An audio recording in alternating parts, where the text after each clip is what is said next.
খুনিকে জাহান্নাম থেকে এনে হলেও আমাদের সামনে হাজির করতে হবে, জানিয়েছে ইনকিলাব মঞ্চ। ইনকিলাব মঞ্চের আহ্বায়ক শরীফ ওসমান হাদি সিঙ্গাপুর জেনারেল হাসপাতালে চিকিৎসাধীন অবস্থায় মৃত্যুবরণ করেছেন।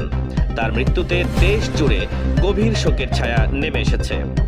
ওসমান হাদির মৃত্যুর খবর ছড়িয়ে পড়ার সাথে সাথে রাজধানী সহ দেশের বিভিন্ন স্থানে বিক্ষোভ শুরু হয়েছে।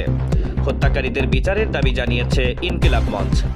তাদের ফেসবুক পেজে দেয়া এক স্ট্যাটাসে বলা হয়েছে, খুনি যদি জাহান্নামেও থাকে, জাহান্নাম থেকে এনে আমাদের সামনে হাজির করতে হবে। আমরা জনগণকে সঙ্গে নিয়ে সহিংসতা পরিহারপূর্বক সর্বাত্মক প্রতিরোধ গড়ে তুলব ইনশাল্লাহ।